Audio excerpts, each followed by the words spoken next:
All right, guys, we are still in the basement, but if you're noticing, you can actually see me for one.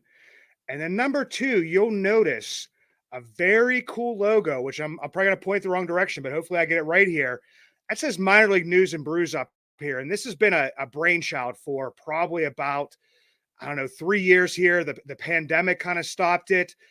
Have done some of these, recordings on the slide, but you know what? This year I decided to jump straight in, and what this is going to be is, you know, 30 minutes of baseball and a little bit of brews. And what I'm going to try to do is, the local breweries that are around PNC Park, as well as, some of the breweries that are around where the Pirates minor league teams are, and, any minor league game I might happen to visit. Going to be doing some reviews on some of those, but I thought that I would start out with doing a review of each minor league team, and where else to start would be, you'll notice right here, something else that's different.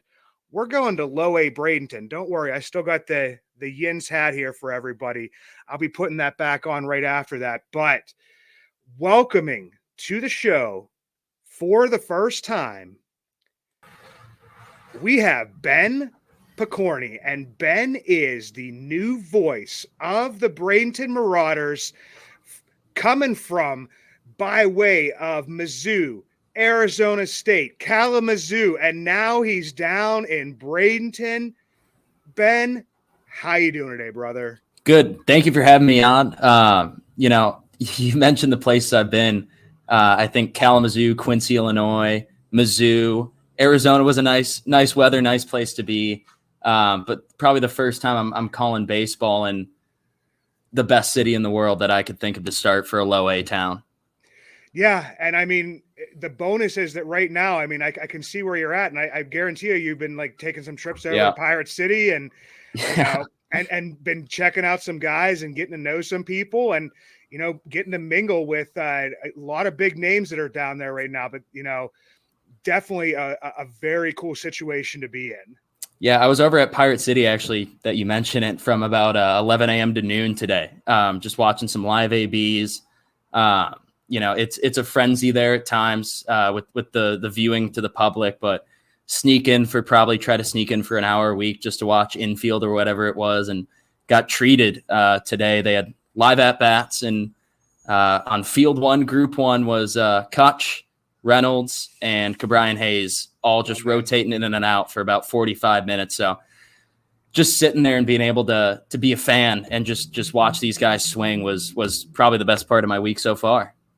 Yeah, and what people don't know is when you walk into Pirate City, I mean, I think they still do it. I think I saw Florida Prospect Report put up there that they still hand out like the sheet with all the guys' names and numbers on it and everything like that. Because we've even talked about, I mean, it's not the same as football when they take off their helmet, but some of these guys, when they take off their uniform and they're in their street clothes, or they may have a different hat on, you may be like, and they don't see the number, like, who is this guy? So it's something, very good to see. And that's what it's going to be a lot for anybody that takes in a minor league baseball game. The first thing I really usually do is you either get the program or, I have the MILB app, and I pull that up and I look at the names and numbers and try to get to know as many, faces as I can, especially in Bradenton now with the different stuff that goes on there now, where you have the FCL right there. And it's something that, your predecessor and Spencer Smith, we had talked about before, is that, that's a pretty cool thing, because you can be pulling guys, at the last minute from the FCL and inserting them into the game. And people are trying to figure out, I mean, sometimes you may be trying to figure out, exactly who this guy is, or just, if you know some things about him, getting yourself, acclimated to that. So have you been doing studying the program a little bit for the Marauders down there? Yeah, 100%. I think the big difference to being in the Northwoods League, where I was previously, is you don't have a ton of roster turnover. And, you have your 40 man, and that's about it. Those are the only guys you got to familiarize yourself with. one thing I've really tried to focus on is just being a student of the organization in general, just kind of figuring out, okay, who's in the FCL, who's up in Greensboro, who's with the Curve, who's in Indy, who's kind of on that border, kind of a two-way utility man, flipping back and forth between Pittsburgh and Indy. Talking about just going around and seeing people randomly. I eat lunch and dinner every day, Pirate City, and guys taking their uniform off. It's the same thing for me too. You see guys walking into the dining hall at Pirate City, and you're like, is that O'Neal? Is that, is this Stresny? It's almost surreal. And talking to friends and family, like, yeah, they sit down, they eat, they watch TV just like the rest of us, and I think it's really cool seeing that humanizing side of a lot of these players right now during spring training. Yeah, and we won't know, the Bradenton roster until a little bit closer here. But I mean, there's a lot of stuff out there. I read everything from Pirates prospects. I always say that I study the Fangraphs roster resource page. On the daily, I go and I pull up Baseball Reference and see who was in the FCL last year, and try to figure out who's going to be the guys at each position. Yeah. Have you seen yourself doing that at all? Yeah, 100%. I think it's we don't know our roster until, if we're lucky, March 2nd, probably all the way filled out. I actually talked to JJ, Marauders manager, today for the first time, just more in depth about the season coming up and stuff like that. My biggest hope, and something I think we'll see happen in terms of something I think is a real sure bet, is having Termar start down here for the summer, or for the season rather. I think you saw Termar grow a lot at the end of his spell here with us last season. Started out hitting 111 and then ended up slashing some really good numbers towards the end. As a broadcaster, obviously you want the number, the first round pick in the organization from last year to start with you to get people excited about Marauders baseball. And talking about watching those FCL guys, with the World Baseball Classic rosters coming out, you've started to see a lot of these guys that were playing in the FCL last year in Bradenton, that are making the jump and playing in this World Baseball Classic. And I think it's a good chance for fans of the organization to see some of these guys that may have never heard of. A big one for me, Alessandro Urcolani, born and raised in San Marino in Italy, playing with Team Italy in the World Baseball Classic, had a 1.39 ERA and about 30 innings of work in the Complex League last year. I think a 1-0 record, had one save in about 8 appearances. So in terms of those Complex League guys that are hopefully going to make the jump, that's the big one that sticks out for me. He's a bit of a dark horse. I haven't seen him on any blogs, any fan posts, whatever, but I really like that, the talent that he has. 18 years old, came here to FCL, to Pirate City, when he was 16. So a pretty cool story in itself. Yeah, and that's where you're breaking maybe a little bit of news here, but also just giving us a little bit of an insight of a player, like you said, that really isn't out there. And when you think about, getting the rosters put together, it's not only, the Bradenton roster, it's what does the Greensboro roster look like? Yep. What does the Altoona roster look like? I mean, I feel like that once you get up to Indianapolis, it gets to be a little bit more set, but even there's some position battles there of, will a guy drop down to Altoona, which they could then drop a guy down to, Greensboro. And it's a trickle down effect. And it's the same with promotions. It's looking to see, everybody's saying, I see Termar, on Fangraphs, he's listed as a second baseman in Greensboro. And you already took that question away from me there a little bit, because that's what I was going to ask is kind of what you thought and what you've heard, just because to me, I mean, I don't know if I've seen him get enough time, just either in like the Complex League, and even the call up to Bradenton last year was a little bit of a surprise. Yeah. I obviously I haven't heard anything official. Haven't, had any full-on conversations with the people that make those decisions. But like I said, and like you were saying, I think it'd be really good just to see him get a few weeks of at-bats in here in Bradenton, because he got hot towards that end of his spell here with the Marauders. And I think that'd be a great way to catapult him up into high A and into double A, whatever the ceiling might be for him this year. And just to have a guy like that to get butts in the seats, to get people tuning in to watch Marauders baseball, for me personally, would be huge. Obviously, for the good of the organization, I want to move Termar up as high as we can and get him as close to playing big league baseball as soon as possible. But if we had him in Bradenton for a few weeks, I wouldn't be the most upset person in the world, just to get to sit here and talk into a microphone every night, watching, the future of a hopeful world championship team down here at LECOM Park for the Marauders. Yeah, and another guy that kind of pops into my mind that people are kind of maybe pushing towards Bradenton is Young-Suk Shim, who we had just signed.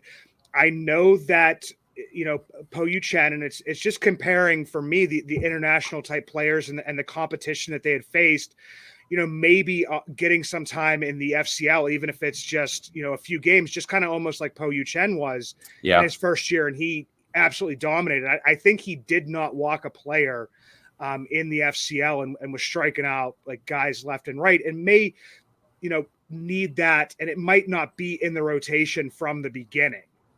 Yeah, I think you kind of saw that with Quinn Priester at the start of last year, starting him in Bradenton. Obviously, it had a little bit to do with kind of a rehab work, but throws 3 innings in Bradenton, ends up being part of a combined no-hitter in his only ever outing as a Marauder, and then shoots his way up to AAA last season. So I think the ceiling for a lot of guys is there, to where I don't think it would necessarily hurt their progress to even just to build up some confidence, to start them down in single A. And just kind of see where they compare. You're talking about the international players, just their level of competition. I think that's the biggest thing, along with, guys straight out of college versus guys like Termar straight out of high school. How ready are they to take at-bats against 95, 96 miles an hour 6 days a week for 132, or depending at what level you're at, 150 odd games? Yeah, and I mean, I know some of these guys have, held the wood bat and prior to, showing up to Pirate City or whatever. But I mean, there's some guys that are coming straight from, playing, with the metal bat and maybe not, like you said, maybe not facing the level of competition, and with the, restructuring of minor league baseball. And it's something I'll keep talking about, just at least for maybe at least the next couple of years, is that prior to this, that, the high school guys would have been down in the FCL, or what was the Gulf Coast League at the time. But, the other guys would have been either in Bristol, West Virginia, wherever. Yeah. And so now, I mean, even in the FCL, you're getting, some guys that, like a Tamar Johnson, who would be facing guys in the FCL that could be at the same level as, in Bradenton. It just might be that it's just a numbers game as to where they can fit guys on the roster. And I think with the deep, pool of prospects that I like to think that we have in the Pirates organization, I think the future looks very bright with the amount of talent that we have amongst all 4 levels of affiliated baseball. Kind of gives you that ability to pull guys from the FCL. And for lack of a better term, the FCL to me has become the Appy League. It has become, low A short season rookie ball, to give guys that chance to play every day, to see good competition. I think talking about before the restructuring of minor league baseball, which we don't have to get into, but I think that the Gulf Coast League, FCL, whatever you want to call it, the complex league, was not as well respected as I think it should be now. Because I think guys are getting much more quality appearances, much more quality bats against good competition there. And I don't think I would be entirely shocked to see guys like Chang go to the FCL, start there, come to Bradenton, make their way up to Greensboro, and who knows where you can go from there. It's definitely, adjusting, and Ben Charrington has shown that he will be, aggressive with some of his promotions. We've seen a lot of, 18-year-old players in Bradenton, whereas before, I mean, that would be an absolute shock unless they were, and it's not speaking bad about these guys, but unless they were like, a Wander Franco or somebody like that, that wouldn't be the type of promotion. But, Ben's been kind of aggressive with that. But the one that I'm kind of curious, I saw him play in Bradenton last year. Unfortunately, when I got to see him play, it was just with the bat. I also wanted to see him pitch, but he wasn't scheduled to pitch then. And that's a two-way player, still a two-way player right now in Bubba Chandler. And a lot of people are saying if he would just focus on the pitching, it might be possible to start out in Greensboro, but it kind of seems like that the bat is not going to go away just yet. Yeah. First off, Bubba's a guy that when I first got here, everyone within the front office, ballpark staff here at LECOM talk about just class act, great dude, awesome person to be around in the Marauders organization. And more to the playing side of things, I think I definitely think he's early enough in his career where you still kind of can experiment and see, can I get some good ABs and can I get that average up? Am I slashing a number where, it's sensible for me to keep hitting and trying to get some time on the bump as well? Whether it's his choice to take it in a certain direction or it's an organizational choice that I don't know of. But regardless of whether he's, going to stick with the two-way, focus on the bat, focus on the mound, I think it's an exciting guy just in terms of his flexibility, because that's a type of player that I don't think we have at a lot of levels within the farm system, is a guy who, if you're struggling on a 6-game road trip and you got him DHing, say, hey, how's your arm feel? Can you get in the bullpen and give us maybe like 2 innings tonight up in the Carolina League or up in Altoona? And I think the flexibility is something that gives him an edge for the time being, and whether or not he decides to focus on one aspect of the game or not, time will tell. Hopefully by April 7th, we'll know what that kind of that path looks like.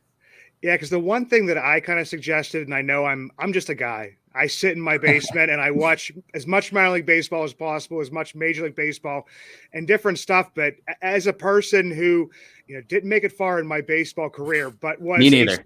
Was a switch hitter at one point. But okay.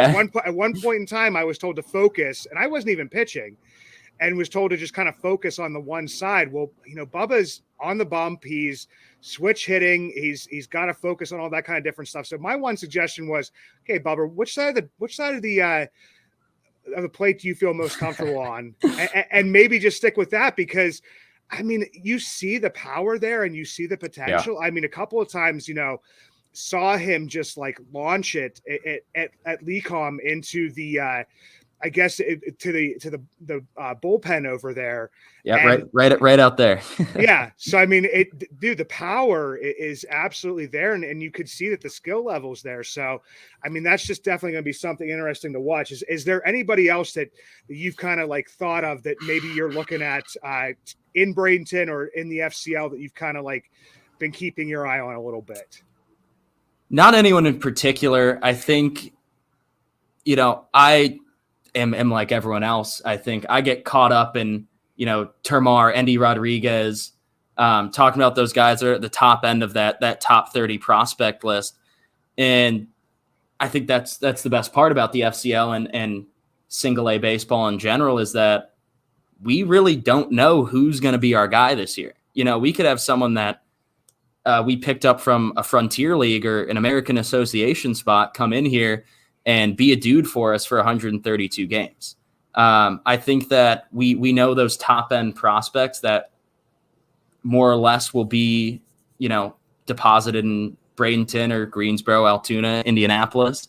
But for me, I'm trying not to focus too much on, I don't know what to call it, hoping for who's going to be here and who's going to be on the roster, and more so just kind of going with the flow and regardless of the fact we're going to get 132 games of great baseball. I know JJ and the staff are really excited for this season after what was an upsetting end of the season, to say the least, for a lot of people were here last year. I've heard plenty about that since I made the move down here, and the mini rivalry possibly starting with Dunedin just after what happened last season. But I think that for me, I'm just trying to keep an open mind and just be excited, because at the end of the day, I don't care who's out there on the diamond. I get to sit and be part of a great organization and announce 132 games of baseball, and that's the dream. Yeah, it's definitely, and for people that don't, I do have, MILB TV. I don't have the, MLB TV, even though it's, I guess, now going to be combined to a degree. It's Yeah. something here now coming up. And that's going to be something that people are going to have to adjust to, or it might be a bonus on top of it for some people. Yeah, I think it's definitely a bonus. Sorry to cut you off, but just you're good, man. To dive deeply into that real quick. So for MILB TV subscribers, MILB TV is still going to be there. It's going to be its own thing. The recent, change and announcement that's come out lately is just adding on those minor league games to someone's MLB TV subscription. So I think it's a great opportunity for people that are maybe just Pittsburgh Pirates fans to become Altoona Curve, Grasshoppers fans, Marauders fans, and dive deep into what we have down here because, some tough seasons up at the big league level the past few years, but there's so much to be excited about from top to bottom, from triple all the way down here in Bradenton. Yeah, because that's the one thing I've noticed in following the Pirates for as long as I have, being a minor league baseball fan since back when I was in middle school. It's just been part of my life. And so like I knew who was being taken in, the minor league portion of the Rule 5 draft, but it kind of seems like that's been trickling upward towards Pittsburgh a little bit more, that, getting upset about when we lose, 11 guys, in the minor league portion of the Rule 5 draft. And a lot of those guys that, I kind of, had pegged for either, maybe, and I hate to even say repeating a level, because I think that with the restructuring of baseball now, that repeating of a level, it needs to like kind of lose, some of like the stigma that happens. I mean, some of the times, it may have that, but other times just because, hey, we bumped this guy up here when he was 18 just to see how he would do. And, he needs another year, and that's not a bad thing. But there were some guys I had pegged for possibly that, guys I had pegged for, possibly in the Greensboro rotation. Joe Elvis De Rosario's one of the big name guys that I had out there, but there's going to be those opportunities, for other players. That the one thing, that everybody, to me, like I was focusing on in Bradenton this year, and I just kind of wanted to just discuss it for a little bit, is that, is the catching situation. We've been kind of blessed in the lower levels for the past few years. 2 years ago, Endy was in Bradenton. Then he was, in Greensboro the whole way up to Indianapolis.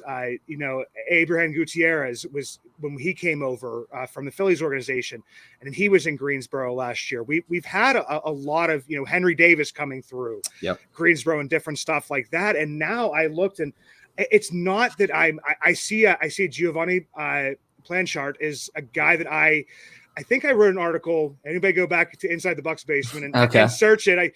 I wrote a triple threat article about 3 guys that I was keeping an eye on. I think when he was in the FCL. So it's not that the talent isn't there, but then I like looked and I'm like, man, I don't know where this, there's a couple guys there, but I'm thinking, Axel Plaz, my boy, hopefully is in the FCL this year. Saw him today catching live ABs over at Pirate City. Oh man, that's what I'm looking forward to when I'm down there in a few weeks here. But yeah, I'm thinking he's only 17. I'm like, maybe that's a little bit too young to get him to push up to Bradenton. But I mean, is there still, do you feel there's still depth like throughout the entire system? And this is just catching, and because that's what Ben Cherington has kind of been, his mantra has been from the top to the bottom is having depth. I think the catching depth is 100% still there. And I equate that to the fact that I think our pitching depth top to bottom is a strong suit of this farm system right now. More so maybe at the top end of things, looking at AAA with guys like Quinn Priester up there, and good Quinn Priester story later if we want to get into that. But, I think that goes hand in hand. I wouldn't call it just catching depth. I think battery depth in general. And I think it's a really hard thing to do. And I think that's why Mr. Cherington does such a great job with building this farm system, is that this draft nowadays is only 20 rounds. I think that's a big thing that gets overlooked a lot now at the farm system level, is that it's a lot harder now to pick a guy out of the draft that you think would be a really good option. Maybe not in a week after he gets drafted, but give him a year and see how he does, at the single A level. I think that across the board with, you talked about Endy and Henry Davis, those are two guys to me that could be big league catchers themselves, and starting alongside each other, kind of like maybe like a Wilson Contreras, Miguel Montero Cubs deal back during their World Series teams. David Ross, I guess, thrown in. They had 3 catchers. Jeez, what a team. But I think that it's a position that also takes a toll on the body, and that is not fun to play in July in Florida sometimes. Just guessing. My time in Kalamazoo, we had a guy catch 19 games straight. And I think he just went to a 7-Eleven and just bought 2 whole pound bags of ice for himself after that stretch was done. So depth at the catching position, I think, isn't something necessarily that has to be full of guys that are projectable into the major leagues within a 2 to 3 year time span. For me, I think just having catching depth throughout a farm system is good for the development of pitchers, and just in terms of guys like Endy and Henry Davis, who we expect to be, playing at PNC Park in a few years, to take that load off of them as young guys trying to catch a game every day. I think it's really important to have people around them that can say, we're going to start him on Sunday. You've just caught 10 games in a row with one off day mixed in between. You're going to get a day off. So I think that whether it's a projectable guy or a guy that's just there to take an odd game here and there, that in turn helps everyone else in that catching unit for me personally. Yeah, and I always see catching as a pretty important thing within a system, especially when you have, your on-field general and Derek Shelton is a former catcher, the head of the minor league. I think he's the director of catchers and of players and coaches, and instead of being called, the minor league GM or whatever they used to call it. And John Baker, it's a lot of a focus on within that. So one name I was going to mention as the backup, and I have it written down here. It's Nick Gimello. He was with Rutgers. He's a guy who had played some outfield, a little bit of catching, different things like that. And so, I mean, he kind of reminds me in some ways of guys that caught in, Greensboro last year in like a Grant Koch, who a lot of the people within the system talked very highly of how they worked with those pitchers. So, I mean, catching to me, as a, somebody that's who were all my favorite players growing up were Gary Carter, Mike LaValliere, Don Slott, skipped over Jason Kendall. I was going to say Pirates legend himself. Yeah, I don't know why I skipped over that, but then once you get back into it, it's like Francisco Cervelli and Russell. I just kind of love those guys. Yeah. So, but yes, that's where my mind kind of goes. But you know what, Ben, this has been a great talk this time, and there's so much more to talk about. So that means is that we're going to have to do this again sometime, brother. Fine with me. I'd be happy to do it. Yeah, and for anybody that doesn't, you got to go give Ben a follow on Twitter. Follow the Bradenton Marauders on there. Go subscribe to MILB TV if you haven't yet. At least download the app and listen to the radio broadcast and everything. First pitch. All games on MILB First Pitch. Yeah, so and that's something that I do from time to time, is just toss one of those games on and just try to listen to it. So, but Ben, it's been great talking to you, brother, and can't wait to do this again. Can't wait. We'll get you on a broadcast when you're down here. Oh man, I'd be looking forward to that. Go Bucks. Go Bucks.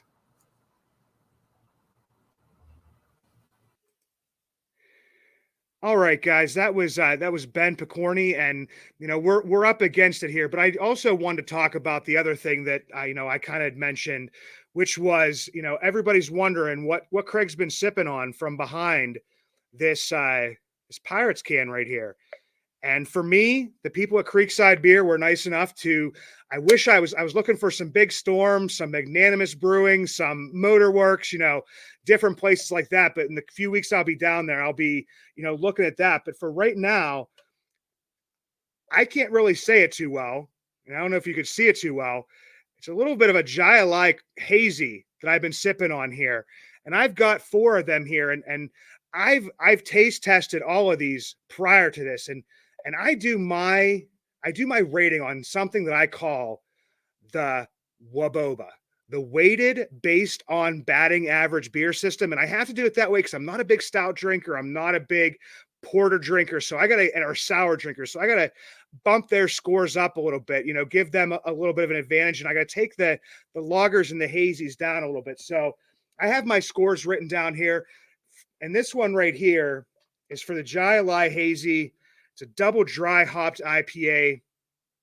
And the scores will go from a 400 batting average is a Honus, a 300 batting average is a Clemente, the 200 batting average. Everybody's going to know this one. It's the Mendoza. And I'm sorry to one of my favorite players during the 90s. I made you my 100, and that's Kevin Polkovich. I loved him my senior year of high school and freshman year of college. So it was between him and Dale Sfame as to who I was going to name that one after. So this right here, it comes in at a solid, 350 for me.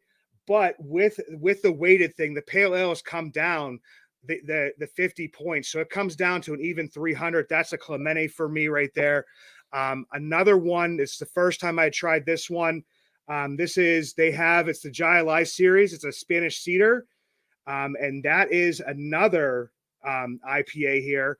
And so on this one was, I didn't like this one as much. This one fell around the 325 range. So it'll get bumped down to around the 275. So it's right below a Clemente, but it's definitely above a Mendoza. And these other two, I hate to say, I've been down in Florida a bunch of times. Jai Alai is my go-to beer when I'm sitting by the pool, because it's their low-cal one. And it's not because it's the low-cal, it's because it's also the low ABV. So you're not, it's like you're drinking a lower, almost like a light beer, but it's got that, heavy beer flavor. This one right here is going to be tough for those breweries out there that I'm going to be visiting to beat. This one right here, have coming in at a 375 with the adjustment. It's coming in at right around a 325. And the original, the granddaddy of them all, and that's the Jai Alai. The Jai Alai is, the heavier, the punch in the face one of the Jai Alai. And to me, go out.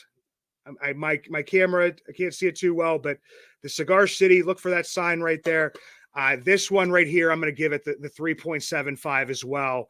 And so basically, guys, whenever you're visiting anywhere, go give a lot of these guys, not only the brewery's great, but you got to basically say to them right here, you got to play this song for them.